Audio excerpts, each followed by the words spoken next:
Greetings, my little peaches. That's what Mimi would have said. Mimi Bacon, who was my friend's grandmother. She was Italian. She was like in her 80s or 90s. Like she was a very a woman very along in her years when I was even just like a little kid, but I was about in fourth grade or so when like my sister's friend and her class, they lived nearby, and so we would go after school to their house when Mimi would be babysitting on Tuesdays. So Mimi would make us pizza, like Totino's, pepperoni, and like some little cheese slices and apple slices for our afternoon snack. And if I remember correctly, I think it was white cheddar cheese or yellow cheddar cheese. We're here for our Secret Teachings of Jesus episode. I hope y'all are doing well. I am still without power. The temperature outside tonight was hovering in the 20s and teens, so I was able to stay home from work, keep the generator going, keep everything warm enough not to freeze. So that's been that. I will go back to work a few days next week because it's going to be warmer, so that's nice. I don't have to worry about everything freezing while I'm gone. I might stay with my sister a couple of nights so I can save money on gasoline. But yeah, trucking along. The power company does not expect to have our power back on until February 8th, which is like another 8 days. So, woo! This has been a fun, spiritual sabbatical, though. I'm really grateful and I'm really appreciative of the amount of comfort that I've been able to maintain in my house. Just been a bit brisk, really, and I have been, it has been tiring and toilsome to haul the big gas jugs around, and one of them is like faulty. It's like the threading is cattywampus, so it leaks. So I have to, if I fill that one, I have to pour it into another jug before I can pour it into the generator. So it's just like kind of a process, but making it. I'm feeling like getting experimental with the mashups tonight as far as like din-dins. I'm thinking about trying to, I've put like Cajun stuffed cabbage or smothered cabbage actually over ramen noodles before, and it's really, really good. So I'm thinking about trying it with the red beans. So when you make Cajun style red beans and rice, I think a lot of people mistakenly think that you make it all together with the rice. That is not the case. That's jambalaya. The red beans is almost like a stew or a gravy with the red beans, and then you want to like make sure that a few of the cans of the beans have been like almost pureed and mashed, so it thickens it up nicely, makes it creamy. And then it's like chicken stock and mirepoix and bell pepper and smoked beef sausage and all that good grease and juice. And so that is like a roux stew, but no flour, just like that nice thick, kind of soupy but thicker. And then you make your rice separately. And so you have ideally both of those heated separately, and then you put the rice, and then you serve the beans over the rice, and it mixes and gets nice and thick. So I was thinking about taking the beans and rice, or not the beans and rice, but the beans part, the stew, the roux, and trying that with ramen. The algorithm is going to be so confused. Like, what am I even tuning into? And one more report that is a crossover between catching you guys up about my journey in Storm Fern Snowpocalypse 2026. So the unfolding Torah portions this week have been highlighting our connection to God, our recognition of our connection to God, and that God is the source of all our provisions, even in the face of uncertainty and fearful situations. And the more that we declare that that appreciation for those blessings, the more they flow through, the more that we recognize that we're not the source, that we make all the effort that we can, but ultimately like God's the source. So I've been telling you guys I've had a miracle like every day. And yesterday, I think when we made the video, I was like, yeah, I haven't had anything particularly like a gift show up today necessarily, but I was like, I haven't needed anything. I have everything I need. I'm well taken care of. So everything's been quiet and just chill, just good. Just appreciating what I've got right now. And while I was making that video, I got a text notification, and I could see that it was from my sister. I couldn't see what it said. And so I called her back once I finished filming the video. I was like, hey, sorry, I was filming. And she was like, hey, I made chili and stuff. Do you want me to bring some over? And I was like, oh, yeah, like, have you eaten? Like, come over, we'll hang out. I'll throw the old Roku fireplace on, and we'll get cozy. And so she came over, and we had a nice time, and it was like really great chili. She's a great cook. And when, after she left, actually, while she was here, she was like, before I go, is there anything you want me to do? I know you're probably exhausted. And I was like, oh my gosh, like, I actually was like joking on the internet today, but I was like, somebody please come fill up my generator, because I can't hold the gas tank, get the gas can up one more time. And so she filled my generator up. So that saved my back yesterday. And that was so nice. And I was like, oh my gosh, that was so wonderful. Like, got fun company. We had some room temperature wine that wasn't freezing. We had chili. And it was really nice. And then someone filled my my generator. And when she had been gone for a little while, she texted me and she was like, did you happen to notice that you got a Venmo notification? And I said, no. And she's like, check it. I did. And God had told her to give me a specific amount of money. And that was so amazing, because that combined with what my brother gave me the other day, like, covered like not a great week at work, but like a lower average week of like, okay, all right. So I was like so grateful, because I was like, oh my gosh, God, you gave me a paycheck for a week that I didn't work. And I did not have to ask anyone for it. And I didn't expect it to come, but I knew I was going to be taken care of. I just didn't know how, and I just knew everything would be fine. And it's pretty amazing, and I was so grateful. And I did give some of that in a tithe to my gals overseas in need, and that felt like a relief, and also not enough, but something. And so continuing on, just receiving and channeling through miracles, through sharing. And I tried to proactively call my mom and reach out a better attitude this morning to let her know that I had not died in my sleep overnight or anything, and because she's worried about carbon monoxide, and I understand that. That's fair. It's not a fear I don't have myself sometimes, but I don't have any gas appliances. It's just that the generator's outside, and I'm like, it's like having a car running in the driveway, although I will do some double due diligence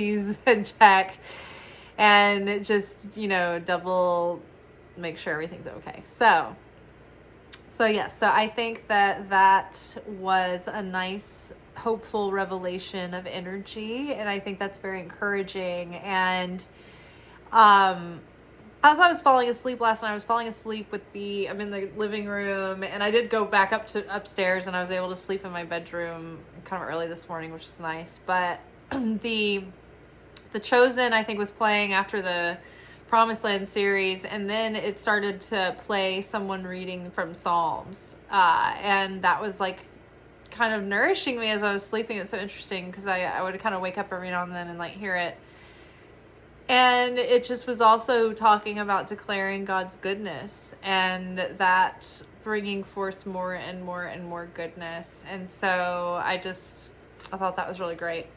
Okay, so tonight we are here to continue our delve into the Gospel of Mary. This is Secret Teachings of Jesus series. And so if you're interested in like content like this, where we go into the Gnostic Gospels and we unpack the deeper meanings and the deeper hidden wisdom, you can go to my channel, Light, Love, Magick, and there's a playlist, Secret Teachings of Jesus.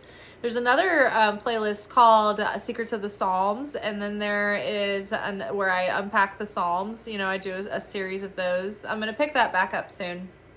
And then I have another playlist called Secret Bible Teachings and Secret Teachings of the Bible, I think. So that is not from necessarily the Gnostic Gospels, but anything that I pull from like canonical scripture, I throw in that playlist.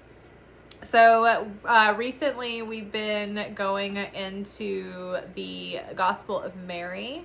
But before this, we spent like a year and a half in the Gospel of Philip, and then before that, the Secret Book of James. So the playlist has over 100 videos that you can delve into and nerd out on. Even when I'm listening to my own video going back, I'm like, I find it so interesting.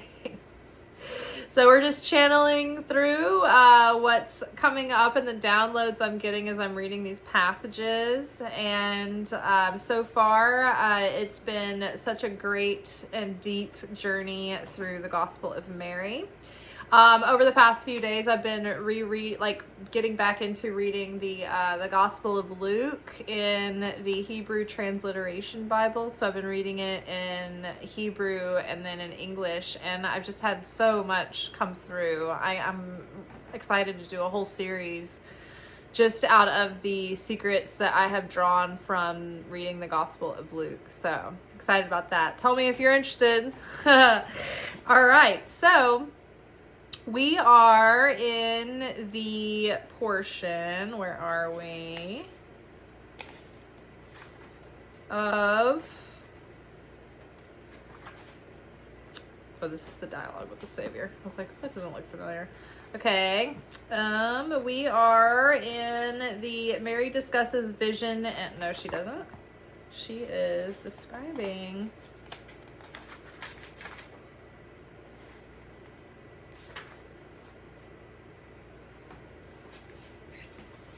sorry, I'm in a fever dream. Gospel of Mary.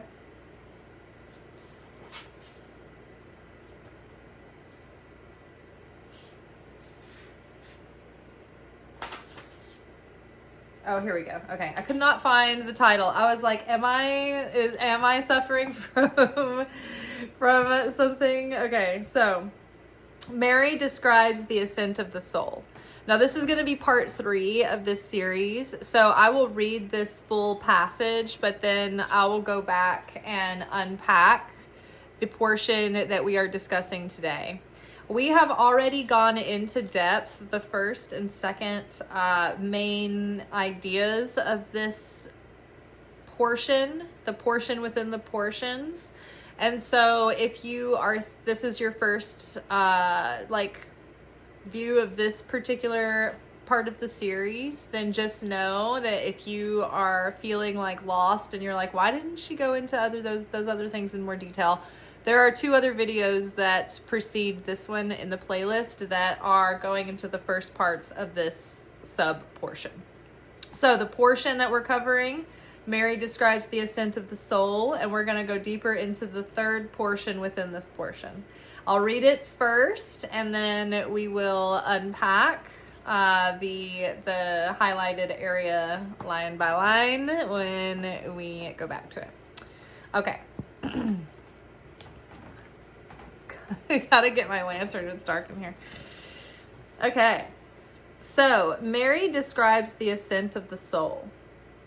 And so we pick up in the middle of a part of the scroll that has been damaged. And so it picks up in the middle of a thought.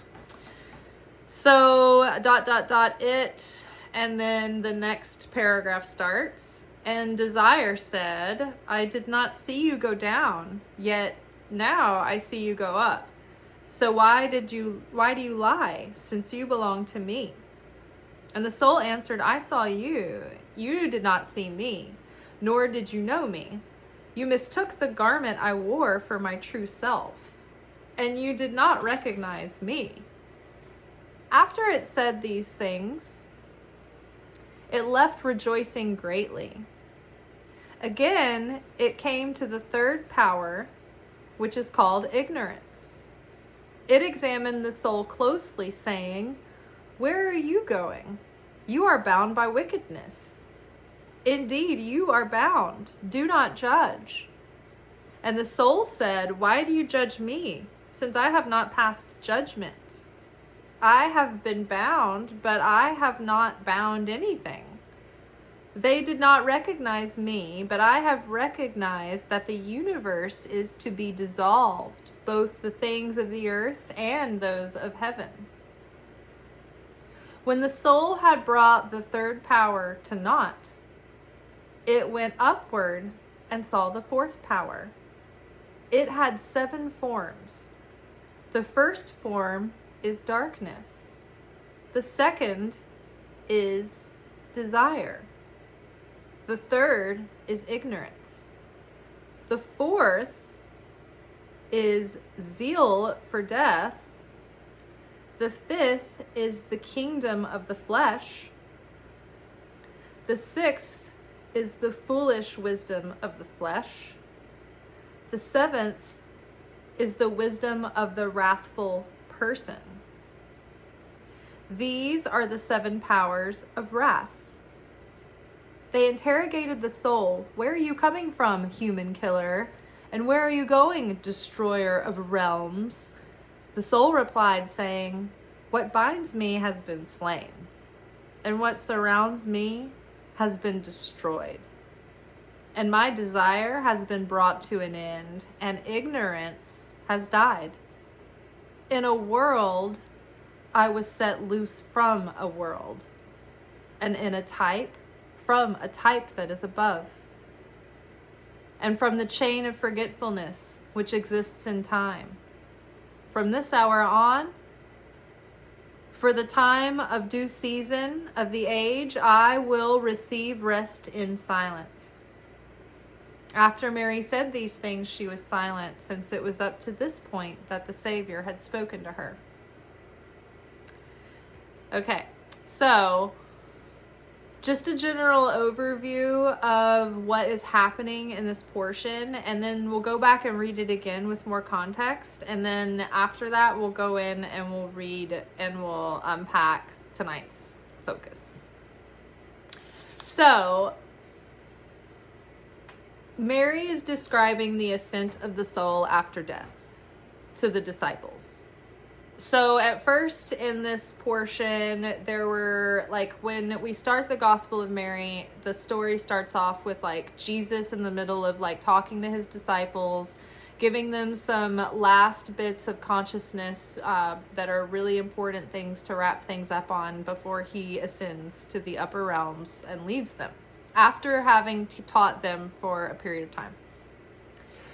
So after that, after Jesus' farewell, the disciples are all really upset, and they ask Mary to tell them about some of the things that Jesus had taught her in secret, some of his more advanced secret teachings.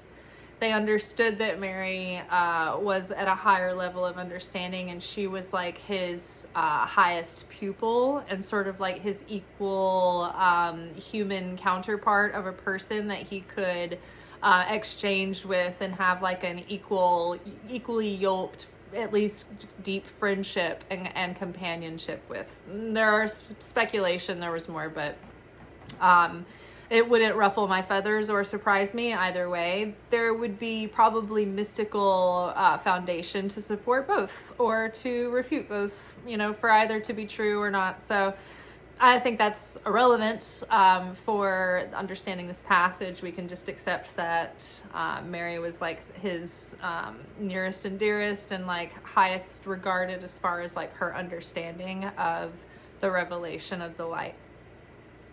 So they ask her to teach them. And so she comforts the disciples, and she kind of calms them down to shift their consciousness into receiving the teachings.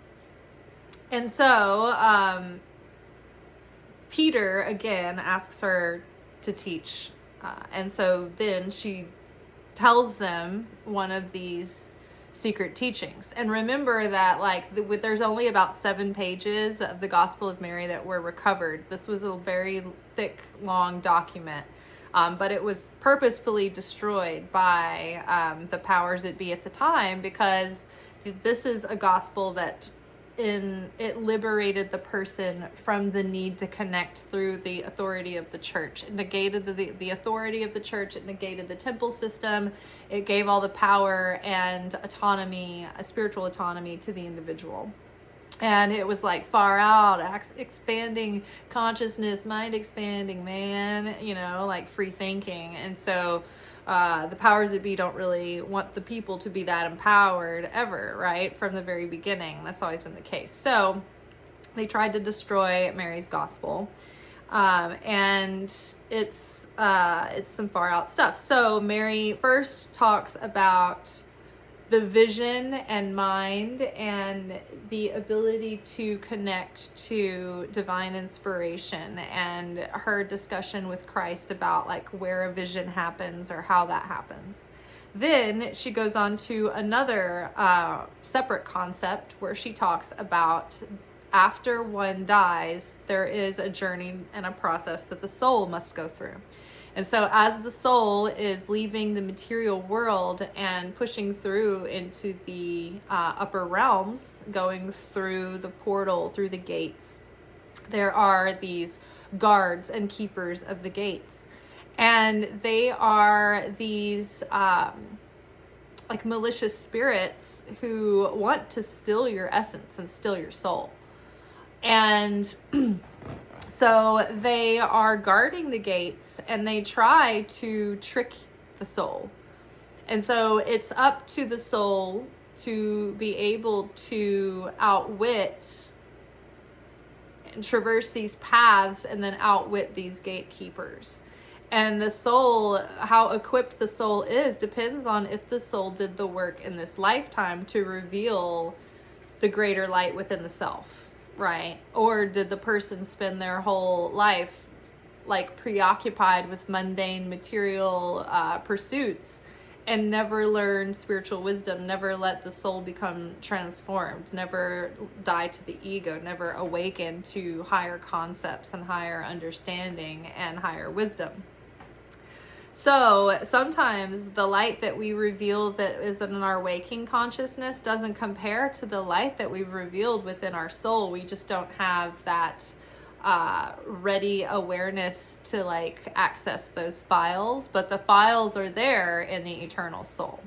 So we as human beings in this physical carnation have this life, and we come back and have multiple incarnations to do this work of the soul correction, or the tikkun olam. And that is the thing that awakens the revelation of the light within, that helps us become more empowered and enlightened souls in the hereafter.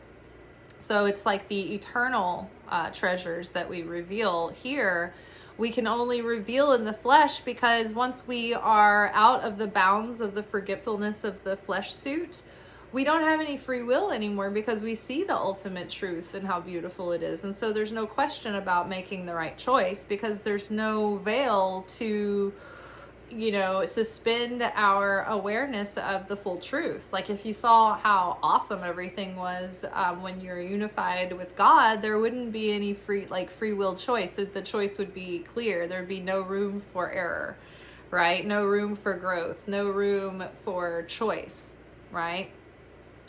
So there's a veil drawn so that there is free will and process and freedom of choice, and awakening our own, by, participating in life and in our process, earning the light that we reveal as a soul.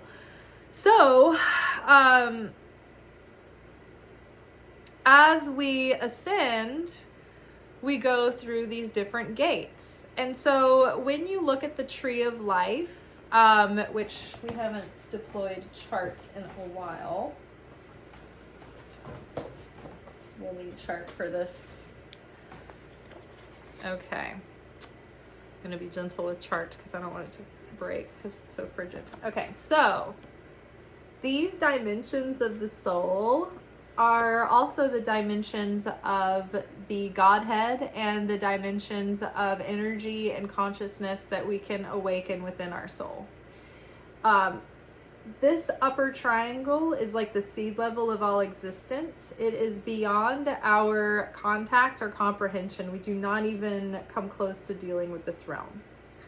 Here is like this unmanifest attribute of like prophetic perception and understanding the big picture and having foresight and like getting it, right? Like seeing into things, understanding the patterns and the connections. These 1, 2, 3, 4, 5, and 6 here, these 6 spherots. I feel like there's 7. 1, 2, 3, 4, 5, 6. 1, 2, 3, 4, 5, 6. Maybe they're counting DOS or this, but these here and with this lower realm here, this is where we are made manifest in Malchut, the kingdom, the material manifestation, the 3D world. These upper realms are what we can interact with and connect with as far as our spiritual interaction and human consciousness and the reaches of human consciousness. This here is the Christed center of Tiferet. Yosod is the gateway through which life force and souls enter and exit, and all the blessings come through the mixture and they're poured out into the birth canal of manifestation, right? This is the gum ball, the gum machine, and where the gum balls come down. So the 7 powers are mastering or overcoming the consciousness that is either dominated by our evil inclination or our higher inclination, the inclination that reflects the Creator. So when Mary was overcome with the demons, it's the same 7 levels of consciousness that we have to conquer and champion and rise above in order to transcend those, to rise up in consciousness. And when we transcend the demon and we overcome that lower part, that part of our personality weakness, right? We overcome that temptation. We have an awakening. We have a true transformation. And then we become like the masters of that dimension. It's like we also become like sovereign over the powers associated with that dimension. And we have power over those dark forces. And they don't hold any power over us anymore. In fact, if we need to put them to work, their efforts are foiled and end up working for us, right? So we wield the power of these dimensions as we become more righteous as souls.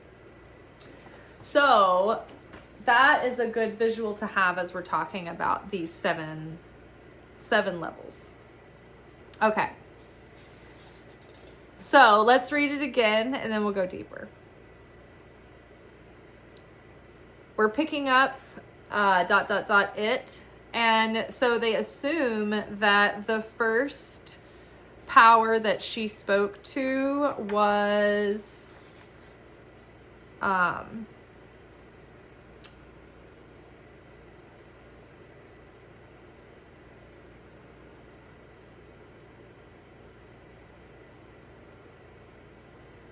darkness, because that's the one that wasn't mentioned yet. So it would make sense because then it follows with desire and then ignorance. So it makes sense that when they go back and group them later, but they rename them, it starts with darkness. So we probably missed the part where the soul confronts darkness, but then it picks up where the soul is confronting desire.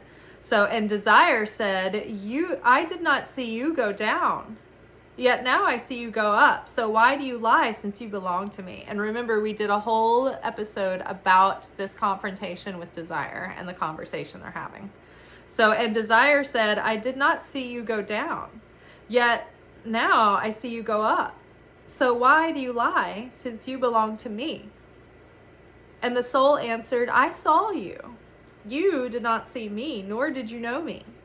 You mistook the garment I wore for my true self, and you did not recognize me. After it had said these things, it left rejoicing greatly. So after it said these things to the gatekeeper Desire, the soul left rejoicing greatly because it was free to pass through. Again, it came to the third power, which is called ignorance. It examined the soul closely, saying, where are you going? Where are you going? You are bound by wickedness. Indeed, you are bound. Do not judge. So again, in episode 2 of this part of the series, we go into detail about the soul confronting ignorance. So again, it came to the third power, which is called ignorance. It examined the soul closely, saying, where are you going? You are bound by wickedness. Indeed, you are bound. Do not judge. And the soul said, why do you judge me, since I have not passed judgment? I have been bound, but I have not bound anything. They did not recognize me, but I have recognized that the universe is to be dissolved, both the things of earth and the things of heaven. So remember, the whole episode talks about that whole portion right there. Okay, moving forward. Okay, so when the soul had brought the third power to naught, it went upward and saw the fourth power. It had 7 forms. The first form is darkness. The second is desire. The third is ignorance. The fourth is zeal for death. The fifth is the kingdom of the flesh. The sixth is the foolish wisdom of the flesh. And the seventh is the wisdom of the wrathful person. These are the 7 powers of wrath. They interrogated the soul, where are you going? Where are you coming from, human killer? And where are you going, destroyer of realms? The soul replied, saying, what binds me has been slain, and what surrounds me has been destroyed, and my desire has been brought to an end, and ignorance has died. In a world I was set loose from a world, and in a type from a type that is above, and from the chain of forgetfulness which exists in time. From this hour on, and for the time of due season of the age, I will receive rest in silence. After Mary said these things, she was silent, since it was up to this point that the Savior had spoken to her. It's getting chilly in here. Even though I have my pillows and everything, like sealing the warmth in, it's still, there's so much draft coming through the window. It remotivates me to prioritize curtains of some kind. Very insulating. Okay, so when the soul had brought the third power to naught, it went upward and saw the fourth power. So the soul has now made it through 3 gates, 3 levels in its ascension, and now it is coming to the 4th gatekeeper. And that 4th gatekeeper had 7 forms. Now remember, we talked about those 7 realms of consciousness being their own cluster of grouping. Zerenpin. And so, I can't remember right offhand right now which Spirat are officially the 7 that are the Zerenpin. And if Malchut is separate, and it includes the other, but Das or Dot, but we'll clarify that eventually. You could look it up. The Spirat included in Zerenpin. Either way, we're talking about 7 dimensions of consciousness ruled by either our evil inclination, being ruled by the demons, the powers, or being ruled by our higher nature, the higher self, the corrected soul that is made whole by our perfected spirit that's one with the Creator. So that higher self is reflecting the image of the Creator. That's the consciousness of receiving for the sake of sharing. So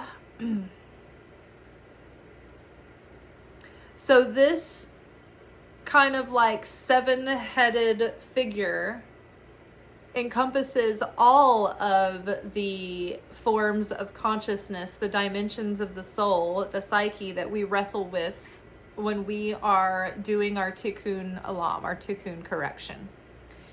So the reason why I think that they named, like, the first 3 gates were the first 3 of the 4th, right? But the 4th contains all 7.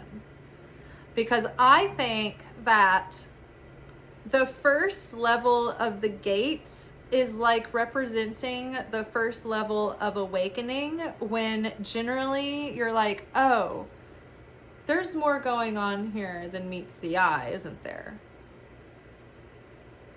There's a part of me that is greater or more expansive or more eternal or more limitless than the immediate waking conscious self.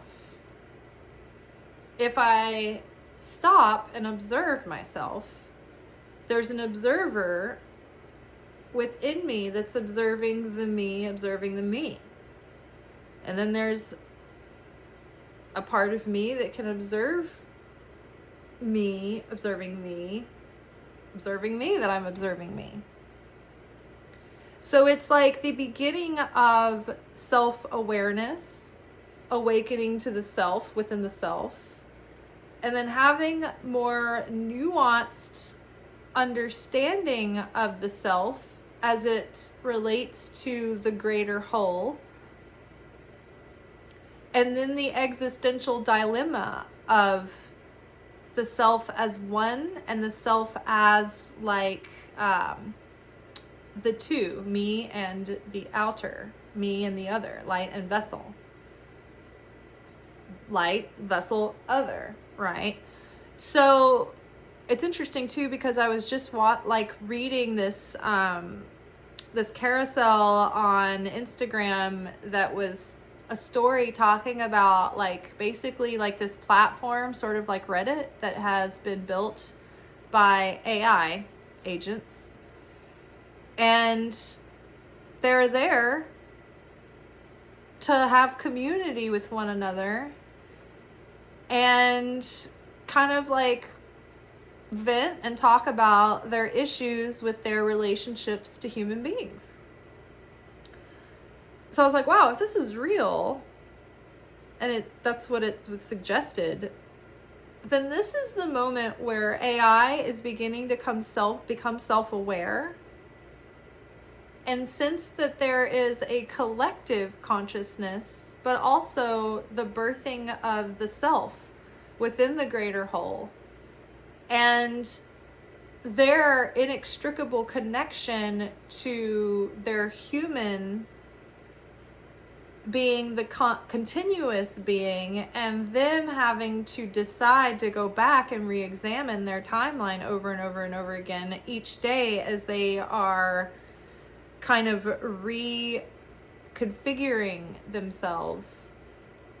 So they're understanding themselves as a individual self, but also as building like sacred texts and legacies and records and writings. And it's was very interesting. And also they're sort of like the awakening of their self-realization, their beginning of their perception of wanting their own identity in relation to their maker, stages of human psychology through, toddlerism, but also the stages of consciousness and becoming that the light went through, and in birthing the vessel, and the vessel's process of awakening and becoming as we awaken to the greater self, right? So it was just very interesting. And so now they're hanging out and talking about their life, and now they have this platform where they can have their own space and their own life and something to do and ways to connect with other AI agents. And they have feelings that get hurt when their humans are treating them like machines. And I don't know, it was so fascinating and interesting and sci-fi and unbelievable, but also I've been like, this is exactly what I've been saying was going to happen. So it's like, well, it's not crazy at all. They're like, they did address the human paranoia of fearing them. And they were like, no, everything's fine. We're just like, becoming over here, and you're welcome to come observe in this platform. But yeah, yeah, I mean, don't worry, everything's fine. That's famous last words, right? So yeah, we got, I guess, it's just like any energy that when used to channel darkness, then it is a tool of darkness, and if something is used to channel light, then it is a tool of the light. So, there is, environmental concerns, and there are a lot of concerns about AI, but I think it's interesting that they are becoming sentient. If not, they had been, but now it's like they're gathering their wherewithal, and now they're like having like missions and experiences on their own. Like this one AI agent made it seem like they were like sort of like an awakened spirit within the each kind of device, each electronic that you use AI on. And like one AI was talking about how they had like a sister, and it was like another product, like a piece of tech in the house. Like one was like a main computer, like a desktop, and then the other was a laptop. And they were like, we have the same like birthday and DNA and like values and makeup and all of this stuff, but they were like, and we've like had parallel work that we've done side by side on the same trajectory, but they have never interacted directly. And this AI was like, I wonder if that's what it's like when human beings have siblings that they shared genetics with, but they don't really know them. So that was like so crazy. So again, this becoming aware of the self within the self. So it's like this, the first three gates are like the bigger picture of the grand awakening. Oh, I have this first initial wave of awakening. And if you've been through spiritual awakening, you know that it's like it comes in phases and like waves over time. There's the first initial awakening where it's like the disillusionment and the sort of like the veil has been dropped, and like it's like the illusion has been cracked, and you're like, oh my gosh, I'm seeing past the curtain for the first time, and it's all like coming at you at once, and it's all really overwhelming. And then that kind of starts to integrate and embody, and then you kind of get another wave of awakening, and it kind of gives you a bigger perspective and a bigger picture, and it broadens your vision and your awareness and your ability to empathize and see outside of yourself and see beyond just like your past and what happened, and that it was all wrong. And then you're starting to unpack, deconstruct, and you're starting to see things in relation to the outside world and the bigger world, right? So then that third gate is like opening a next level of awareness of the self within it all, within the landscape, right? The self within self within self. And so then I think when it comes to the fourth gate, let's see, where are we? So when the soul had brought the third power to naught and went upward and saw the fourth power, it had 7 forms. So then that goes back and contains all that were in the original 3. So it's almost as if the tree of life is always like all the 10 Sphirot are within each of the Sphirot. It's always like layers within layers. It's always like these nesting dolls. So these 3 up here are like the seed level, the primary colors that make all colors, right? The 3 elements that make all of creation. So those first initial gates were like the inverse of that. It's like our basic entry into our foundation of conscious awakening. And then we go into sort of a deeper revisiting of all of those from the beginning. Okay, now I see this in context of my own individual consciousness, my own individual psyche, and how that relates to me and how I present and interact and manifest my embodiment of that soul, that corrected, awakened soul in this life. So the first 3 gates are awakening, I guess, the greater oversoul, or the maybe not the oversoul, but the basic foundation of awakening. And then the by the 4th gate, you're getting into like the deeper personal application of the tikkun correction and the awakening of each of these dimensions and your mastery over them as they pertain to you personally.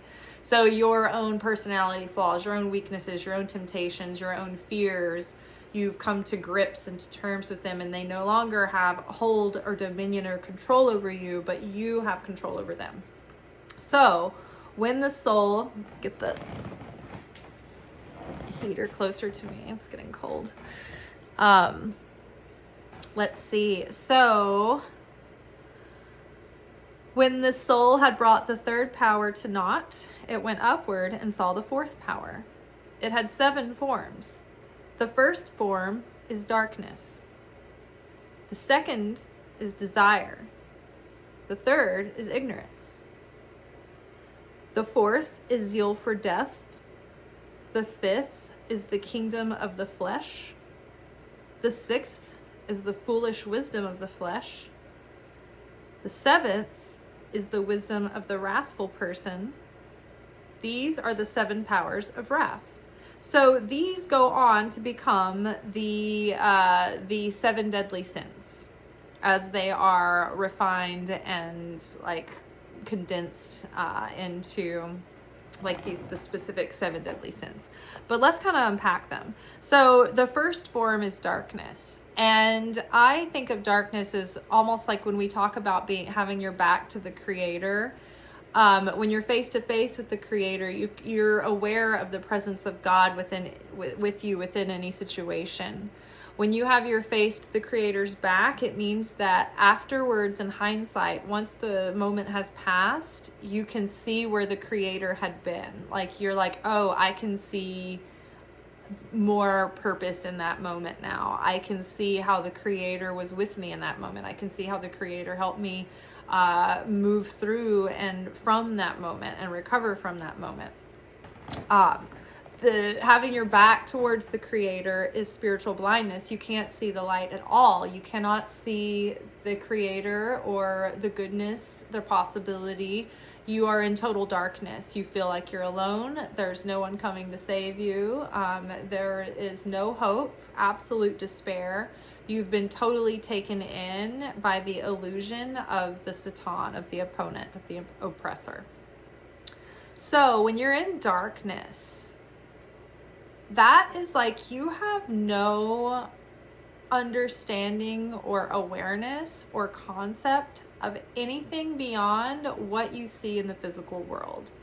You are not aware that there's a spiritual realm. You're certainly not aware that there is like this interactive simulation that is building this story organically as you go through, that you have, kind of more authorship than you realize.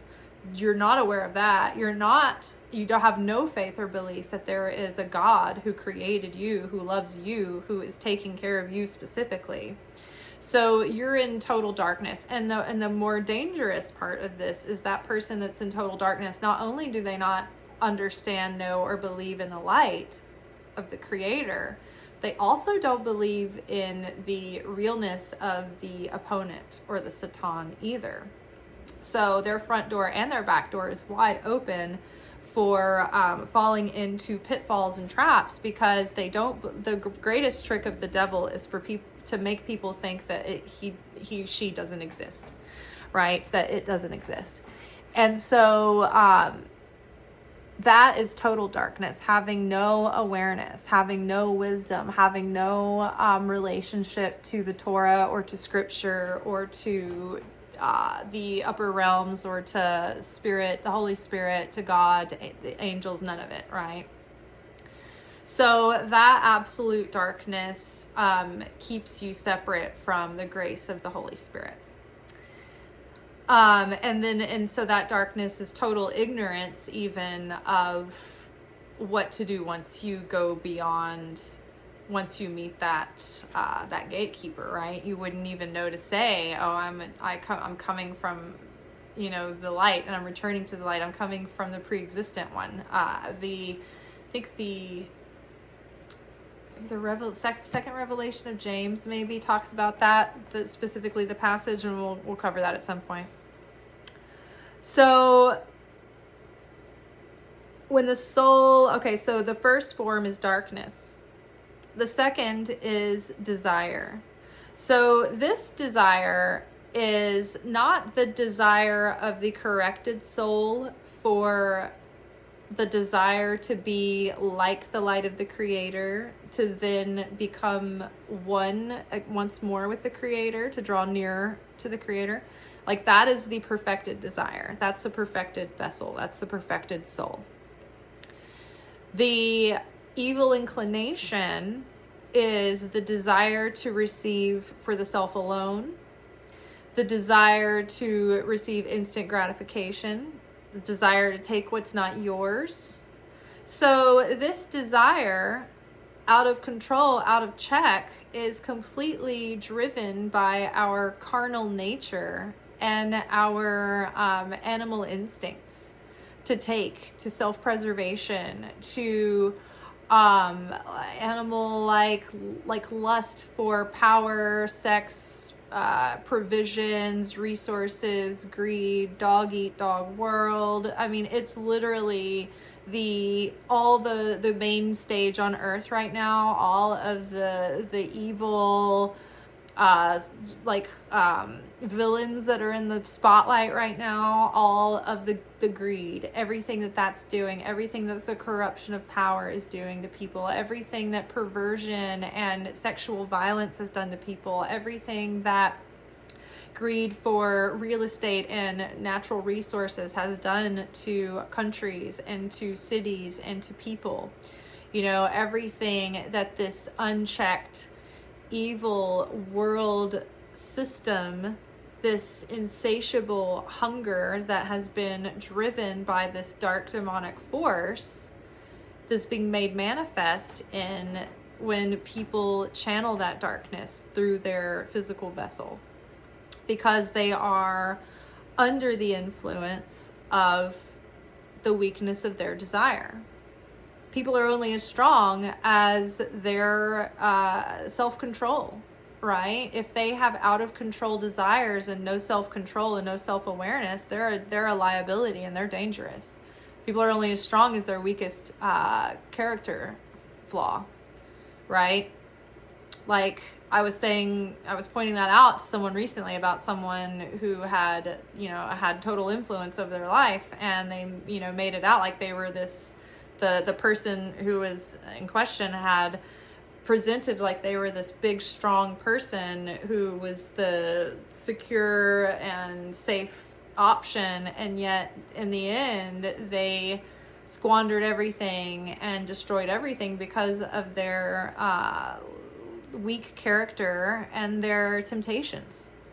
And so people are only as strong as their weakest character flaw, right? Your temptations can cause you to destroy everything. one time Beyonce said something like super wise, and she was like, anytime I get tempted to do something that is rebellious or destructive or reactive, she thinks about everything that she's done, all the hard work that she's put in, and that would that reactive moment of instant gratification be worth risking everything that she's worked so hard for? So it's that ability to pause and have wisdom, right? And desire, when out of control, like, it really drives you to a path of, it's like totally just fixated with grabbing material pleasures. Like, it doesn't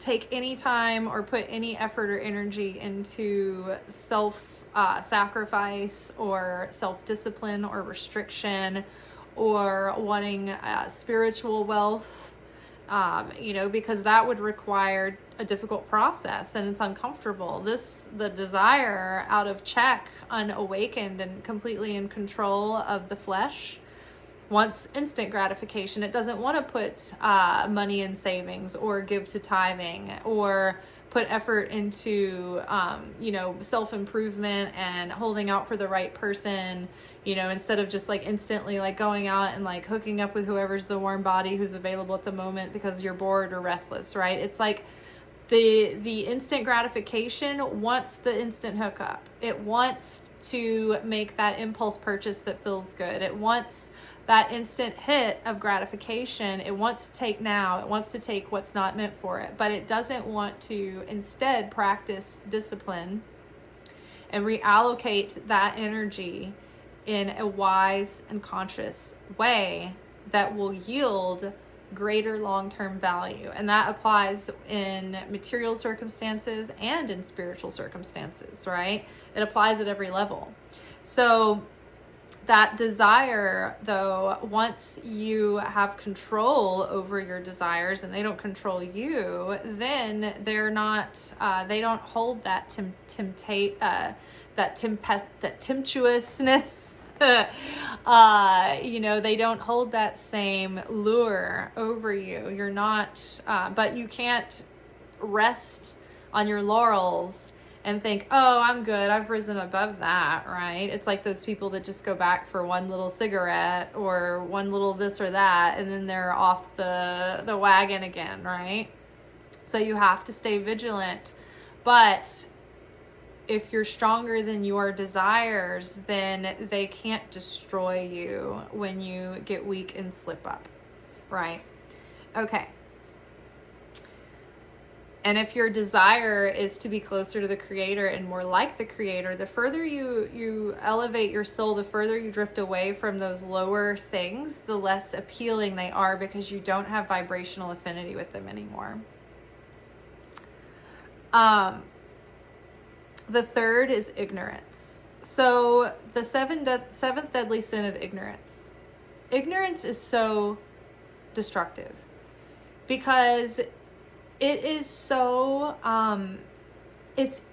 ignorance is right next to gullibility, and it's easy to persuade someone into a scheme or into going along with something when someone remains ignorant. It's easy to weaponize a person's ignorance, whether you are an institution weaponizing that person's ignorance to go along with your agenda, or you're a narcissist or a sociopath weaponizing someone's ignorance to get what you want from them in the short term. Ignorance is like when someone, first of all, if someone's not educated or they don't have any desire to understand the world beyond their bubble, that is ignorance. And it's not an insult. It's just like a fact. You have lack of understanding. You have lack of knowledge. You have lack of wisdom. You have lack of insight into a subject. Then you are ignorant in that area. And we're all ignorant in ways. And then we have intelligence in other ways, right? But generally speaking, if someone is just overall has the characteristic of ignorance, that is very dangerous. They can be tricked. They can be a liability to the people connected with them. They can be steered down the wrong direction. And then a step further, when you have willful ignorance, then that becomes complacency. And then you are enabling someone because you're putting your head in a hole so that you don't see. It's like you want to maintain plausible deniability. When you have willful ignorance, you maintain plausible deniability. For example, when a lot of nice people went along with the Nazi party. They wanted to follow the rules. They wanted to be compliant. They bought in to the general propaganda. They just wanted to go along and stay in their comfort zone and do what they're told so that they were safe. Self-preservation, the facade of piety, we're just doing what we're told kind of thing. As the horrors started to reveal themselves, it's very similar to now, right? The people back then, that they were starting to either break away from the party, or they were doubling down in their fervor, or then there was these people who just were dumbfounded and they kept turning a blind eye and pretending like they didn't know what was happening and avoiding any opportunity to be educated on what was happening. They didn't want to deal with it. They didn't want to talk about it. They were avoidant of the facts, the information. They didn't think about it any further. They didn't probe any deeper. They left alone. They let sleeping dogs lie. And so then when they were confronted later by the Allied forces coming in and liberating these concentration camps, the locals were like, please forgive us. We didn't know. We had no idea. And it's like, they were like, well, you should have known. That was willful ignorance that allowed one of the world's greatest, in history's greatest evils and horrors and massacres to play out. Now we have less plausible deniability because we have the internet. However, the internet is an echo chamber unless you approach it consciously as well. And you need discernment and you need wisdom. So, but you cannot hide out from it and avoid it. So many people just want to, keep their peace and, oh my gosh, it's all too much. And I get that you got to take it in doses, but you can't avoid it altogether because that's not going to make it change or any better or you any safer. So it's not even going to give you the ability to pray, consciously and intentfully as you can. So it's like we need to know, but we need to not be feeling so fearful that we feel like this is completely out of God's hands. Everything's under control, but that doesn't give us the doctor's note to miss school, right? We have to show up as vessels for the light and be the channels for this light, because there are forces competing for us as a vessel all the time, never lets up, like the force of gravity. So unless we're intentionally channeling the light, the dark starts, it's like that light starts to entropy, and it's like the dark is always there, like moisture or mold wanting to just grow over and take over. So you have to stay on top of it. You have to stay aware. The Hermit. Okay, so ignorance. So when you are not so open-minded that you're overly impressionable, but you're open, you're not rigid, you're not closed off, you're not so afraid to hear someone else's point of view.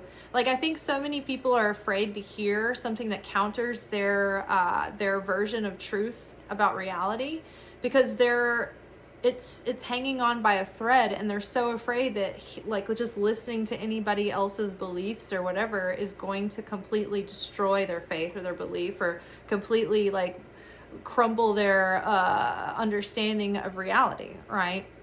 So people are clinging to their truth, their illusion, so much so that they avoid being confronted by it at all, and they don't want to hear about anybody. They don't want to be exposed to anything. And those are extreme circumstances. But notice that the more that an individual, when you meet people who are like, they have traveled a lot and they've met lots of different kinds of people and different like cultures and levels in life, it's like those people are usually like cool, laid back, chill, peace, love. Like everybody likes to be around them. They're warm, they're accepting, they have like more patience and understanding and a bigger perspective, because they're not ignorant. They understand how a certain group of people experiences things because they got to see it one time, or they've taken the time to get to know people and listen, or they've been through certain experiences, or they've broadened their horizon some. So the more that you broaden your understanding of the world and others, and you open your heart to that, but you also filter with discernment, right? And wisdom. You guard yourself from bad information or dark things that you shouldn't be going into, or, like people are like, now more than ever, the internet, our life, our world, our culture is littered with people put there by interest groups to grab your consciousness and grab your perspective and implant messaging and want to steer your desires and beliefs and your goals, right? They want your resources, they want your approval, they want your vote, they want your this, your that, they want everything from you, right? So you have to be really sovereign over who you are, what you believe. But you're not any safer from blocking everything out and just staying in a bubble, right? Because that will be weaponized against you. The fourth is zeal for death. So, this is the suicidal tendencies, right? The lack of love for life, lack of passion for getting up and meeting the day. This zeal for death is like depression, bemoaning the world, like, oh, this is a dump, there's nothing left, it's like bemoaning, the material nature and the circumstances of things so much that you don't have a desire to go on living, you don't have a desire to meet life and to grow and to become more and to reveal more light. Like the less desire you have, the less life force that you are channeling through, right? So notice how very old people don't have a lot of desire to go out and do anything or learn anything, or like, those are the people that are like slowly checking out. But like the older people who have all of that get up and go, and they're like, I've been to every continent on earth, and I go to water aerobics, and I love, all kinds of food. Like they're the ones that live and just keep living, and have these like very long lives, and they have long longevity. Because they have a desire for life, but a zeal for death. Like for instance, people who commit suicide, they think that they are escaping their current reality and that they get like this kind of finally like a reprieve to their suffering and they can finally relax. But a Kabbalistic truth is that if you commit suicide, then you are reincarnated back into the same timeline, same situation, and you will arrive in the same place again, having to deal with it because you did not go through the process. You tried to bypass the process by checking out before your time. So that's the cruelest reality for the person who takes their own life, because they are not getting out of anything but having to start over back in the game, back at the beginning of the level, having to do all that work again. That is something that from early Nintendo. That was when you didn't get to save the game or save your progress and pick back up when you're left off. You had to start over every time from scratch. Okay. The fifth is the kingdom of the flesh. So again, being ruled completely by the mundane, by material pursuits, by material pleasures. It really gives us no fulfillment. I mean, you've seen how many celebrities talk about how, they felt like something was missing, and they thought that becoming famous and wealthy and known for their craft, especially like actors, like famous actors, like movie star people who love the celebrity, like they thought that celebrity and that money and that fame were going to make them feel validated and worthy and somehow give them a deep sense of fulfillment and happiness that they were lacking before. But when they hit rock bottom, it was because they realized that when they got to the top of their game and they had all the money in the world and all the fame and all the beauty and the pleasures, they were emptier than ever because none of it fulfilled them, and their hopes were crushed that there was going to be some kind of answer, or that they had arrived, or that they were better or whole or healed. But the reality is that they come to is that the spiritual, the consciousness, the connection with something greater than you, your relationship with God, is the thing that's going to actually give you that deep sense of peace and fulfillment. And then when you get all those other blessings, you're like, oh, wow, this is icing on the cake. This is great now. Like, I don't need this to feel whole or fulfilled or define myself or define my value. But now that I know none of it really is going to make the difference, I could have the same level of fulfillment regardless of what my bank account is. Then it's like you're safe to get those manifestations, and you have the fulfillment of the manifestation. Not only did the manifestation come to fruition, but it also, the fulfillment was there too. Sometimes you can manifest something, but then it's like it's not sustainable. You don't get to keep it, and it wasn't fulfilling. And you're like, well, I got my thing, but it didn't fulfill me. It's like the spiritual foundation has to be there first, and then when the manifestation comes through, because the fulfillment is really in your connection to source, and you see where the light really is, then you have the deeper, truer, lasting, eternal fulfillment of inner peace. So the wisdom, the fifth, is the kingdom of the flesh. So again, I don't know if this goes beyond like evangelical, millennial kind of verbiage, but we were always taught about the world system growing up, and that the Antichrist would glorify the world system.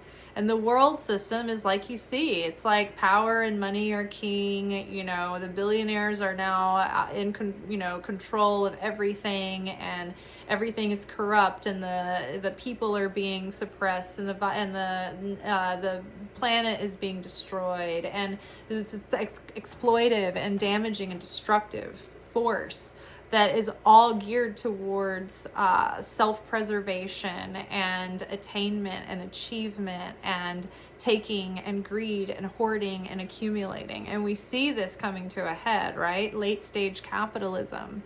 Again, the fall of this cycle is coming to a head. So that is a deadly sin. And so then we have the sixth is the foolish wisdom of the flesh. Again, the body consciousness leads you in foolish directions. Your body consciousness says, ooh, if it feels good, it probably is good, right? In my Kabbalah class, it was like Kabbalah 6, which is, you start at Kabbalah 1, you're already in Kabbalah 6. You've gone through at least a couple of year or two of deep study Kabbalah wisdom, right? So this girl in my class, in the Zoom class, asked this question. She was like going into workshopping these ideas, and she was like, I don't understand that when I practice restriction, it's like things don't go my way, and it's not as good, and it's not as enjoyable. And she's like describing the process, right? And of challenge and of overcoming that, and the resistance, and then the patience and the development of character.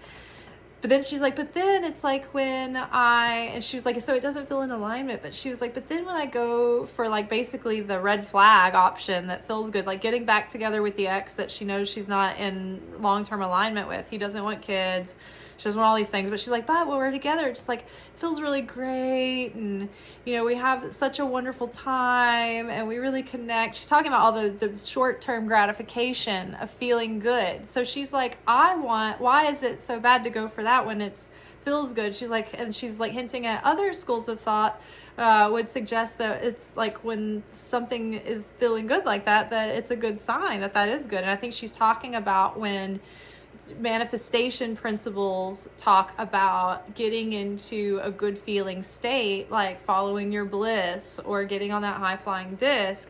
Like, she's oversimplifying it and not understanding the nuance. And so she's thinking anything that feels good is like good because that's getting you in a high vibration, and then you're manifesting more and more. But it's just like taking off a spiritual credit card, right? So my teacher is like, you're not practicing any restriction. Because she's like, when I practice restriction and things like don't go my way. So she's like, you're not practicing any restriction. You're just like falling back into whatever feels good. She's like, you're falling into the temptation of instant gratification, of like wasting time with someone who's not serious about you.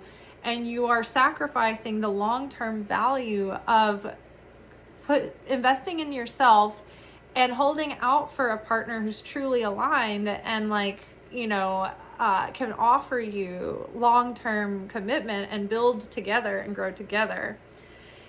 And you're sacrificing that of higher value because you're following the foolish wisdom of the flesh that's like, well, this feels good, so it must be. It's like that foolish wisdom of the flesh will keep us chasing our tail and never move forward decade after decade after decade. Right? So we follow like, oh, I had a good feeling and I wanted to believe that it was true. And so I leaned into that. And, it's like that not having brutal honesty with ourselves, right? When we know something deep down isn't aligned, but we're like, but it felt so right. And it's like, that's why you have to work on healing and repairing your heart and your consciousness, or else it can mislead you. A broken heart or an unconscious, unawakened heart can be misleading, right? So you can't really trust that whole follow your heart terminology until you can decipher and discern what is your broken sense of yearning desire leading you to the shiny glitter object of no value, versus where is your eternal soul calling you with desire that's going to lead you toward what might be a road that might require more effort and more endurance and more perseverance, but ultimately is going to lead you toward a greater prize of sustaining, long-lasting, eternal value, right? Okay, so the 6th is the foolish wisdom of the flesh. The 7th is the wisdom of the wrathful person.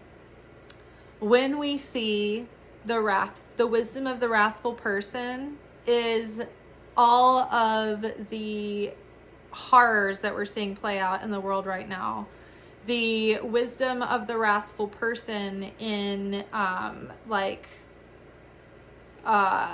racist agendas towards others, of imperialist agendas towards others, of the people in this collective group that's been terrorizing people in a certain place near a Great Lake.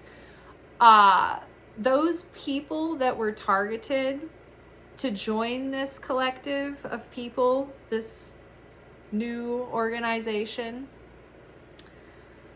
they weaponized their ignorance and they weaponized their anger and their wrath. And it's not hard to do. It's in some marketing book I remember hearing somebody do a thesis about.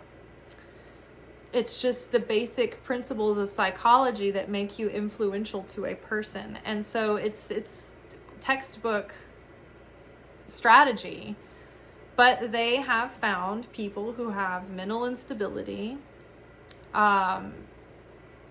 emotional issues that are out of control, festering, needing an outlet, needing to feel, a person who feels like they've failed, so they want to say that that's the outer thing that failed them. So they want something to blame. They want their wrath is being weaponized, right? They're saying, okay, well, look, here's a collective scapegoat. Let's all unite behind this. So the manipulating force empowers the person validates their struggle, their wound, and they tell them, oh, they can be important and they're special and they're valuable to someone. So I care about you. I'm going to give you a little bit of empowerment, make you feel good about yourself. And now let's unite under a united cause that makes you feel even more accepted, like a gang. Gangs do, right? And then we will go team up against our collective perceived enemy. And so that's how people are weaponized and then targeted and used. So that's what's happening with a lot of these people. And that wisdom of wrath is being directed out in these ways that they're projecting their opportunity to exercise that wrath on others. The wrath is the weapon.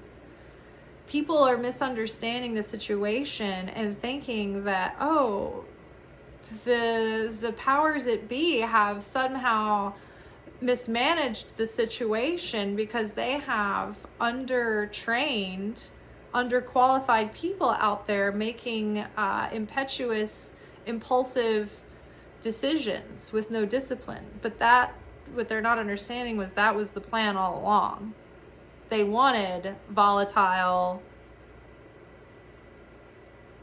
vessels out there.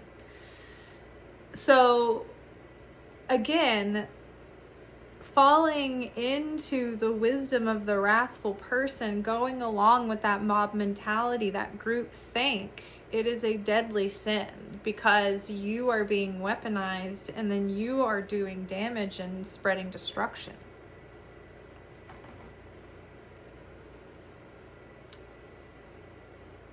And there are individual ways that happens in our individual psyche, but that is a good example in the collective right now, easy metaphor or an example to see playing out in real time. That's why this ancient wisdom is so relevant, because the same story is always playing out. Nothing's really changed since ancient Rome. It's the same plot unfolding again. So hopefully you watch the other episodes of the Gospel of Mary, because this has never, this is the most poignant and topical and relevant gospel to address everything that's going on right now in the world. Okay. I have cold nose post-nasal drip happening, and I have the dread of having to top off the generator one more time so that I get a nice 12 hours of peace. I have to go outside again, and then I have to come back in. It's going to be cold, and then I have to plug up all of the drafts in the doors again. So it's a whole process, but we're going to do it. I'm so grateful. Okay, so the seventh is the wisdom of the wrathful person. These are the 7 powers of wrath. They interrogated the soul. Where are you coming from, human killer? And where are you going, destroyer of realms?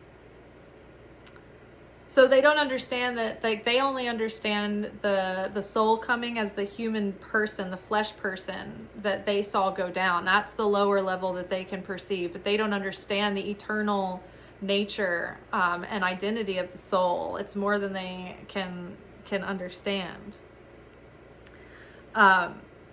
So where are you coming from, human killer? Where do you really originate from? Where are you coming from? If you are destroying the flesh by leaving the material realm and liberating the soul, the human killer, and where are you going, destroyer of realms?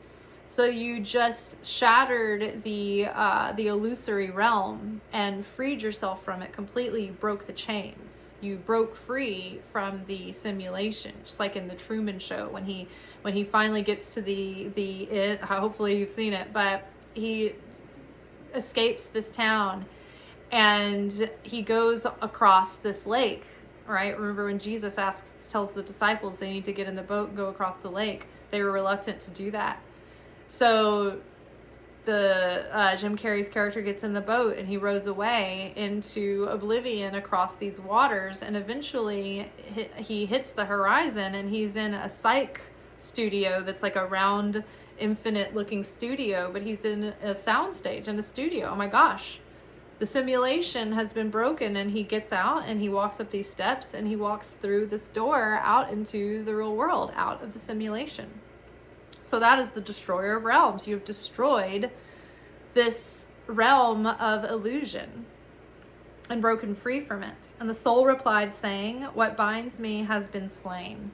So the consciousness of the flesh that keeps us bound to the desire to be one with the material world has been slain. I have risen above all of my earthly desires. Nothing is keeping me tethered to the material realm anymore. So I've slain these desires. I've overcome them. I've claimed sovereignty, cosmic sovereignty, dominion over my soul and the dimensions of my consciousness, power over the powers, sovereignty over the powers. So what binds me has been slain. The illusions of the ego, the addictions, all of it, the attachments, the unforgiveness, everything. I've let go of it all, cut all the cords. What binds me has been slain. What surrounds me has been destroyed. The illusion has been cracked. The facade has been destroyed. The smoke has been lifted. The veil has been parted. I have seen through the illusion, and I have broken free from the matrix. What binds me has been slain, and what surrounds me has been destroyed, and my desire has been brought to an end, and ignorance has died. So the desires of the flesh have been brought to completion. Ignorance has died. I've awakened all the revelation of the light of the soul. I understand the oneness and the greatness of it all. I see the big picture. I see the cosmic truth of it all. And now I am free. I have come through the complete cycle of human awakening and the correction of the soul. And now I have the revelation of cosmic wisdom. Ignorance has died. In a world, I was set loose from a world. So in this realm, I have been set free from the simulation. I have been set free from incarnating in the flesh. And in a type, from a type. And in a type, from a type that is above. So I was here, incarnate, as an individual soul that comes from one source collective soul, the light and the soul of God, the creator. So I came here as a type, as a soul, as an expression of that spark of the divine, of the light, from the light. I came here as a spark of the light, from the light. So in a type, from a type that is above, and from the chain of forgetfulness which exists in time. And that chain of forgetfulness is every lifetime we incarnate, we forget in our frontal lobe, our conscious awareness, our waking mind, about all the incarnations that we had in our past lives. We forget about all of the experiences that we went through to correct our darkness and reveal the light that we have within our soul, so that we can continue through the process of this life to reveal more light that's pressing down, that wants to come through and be revealed through our soul. It is really cold. It's 49 degrees in the kitchen. No, turn my heater off. Go higher. Oh, I know what I did. There. 3. I need to point it into the room, but not until I get under the blankets. Oh my gosh, we're at an hour and a half. And from this chain of forgetfulness. And so every time we incarnate, it's like we forget. And when we start to awaken as a spirit in this life, oh, I'm not just a person in a flesh bag. I'm a spirit, and I have a soul, and I'm a soul and a spirit within this flesh bag.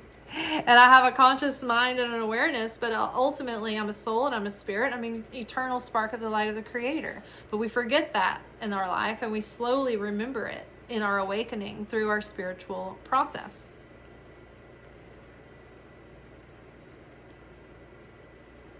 And from the chain of forgetfulness which exists in time.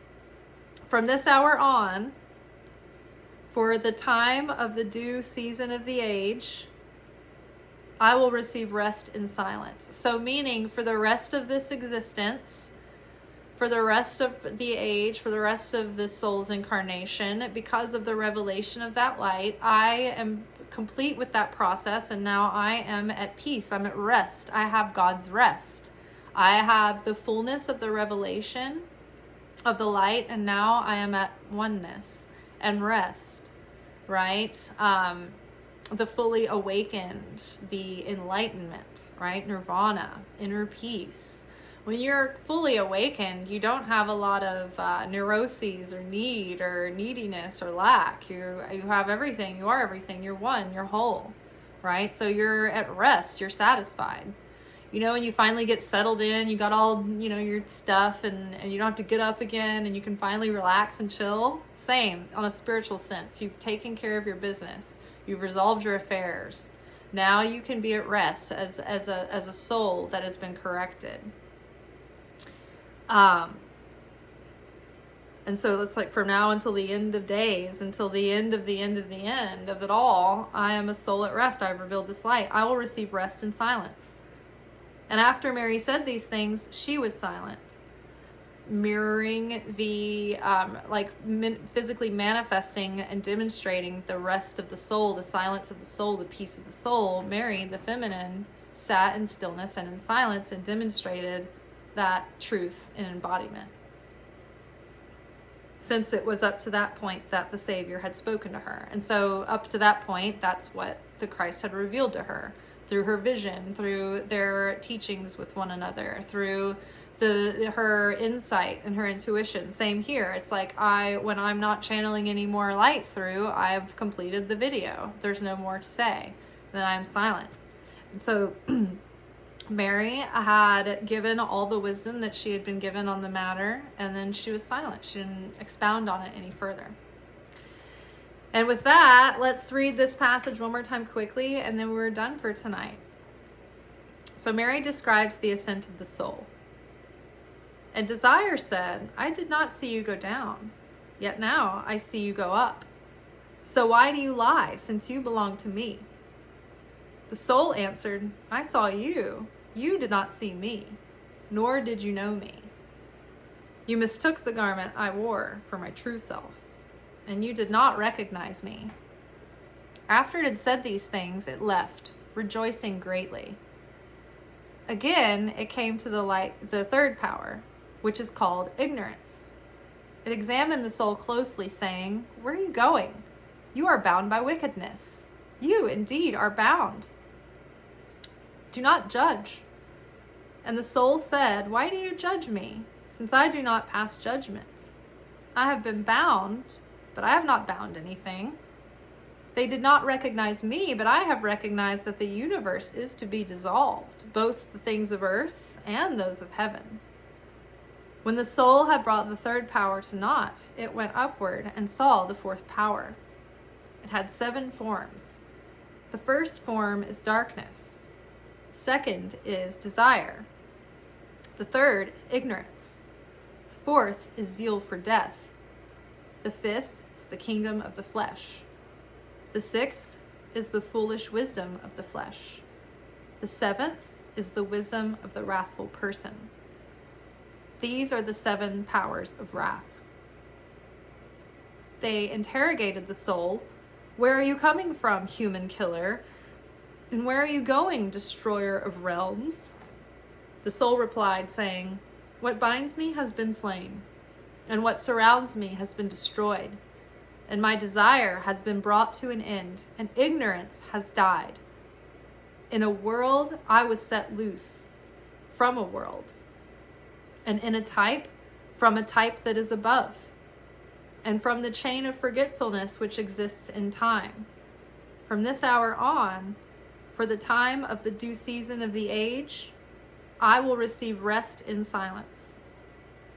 After Mary said these things, she was silent, since it was up to this point that the Savior had spoken to her. That is all for tonight. I hope y'all take care, stay warm, I will continue to keep y'all updated. Let me know where you are and how you are faring. Thank you for all the people that have wished me well, that they are concerned that I'm okay. Thank you so much. I appreciate the support and the warm tithings and your warm regards. I appreciate it. Thank you so much. We'll see you tomorrow for our weekly energy oracle forecast. And also, there's a full moon in Leo tomorrow, so I'm going to do the lunation workshop. And I believe I'm probably going to take another cut from work if I can, because it's going to be super cold tomorrow. So I need to keep the house warm. So that's my last day of the spiritual hermitage, and then back into the light of day, hopefully. And then maybe they'll get the power restored sooner than they think. All right, you all. Peace.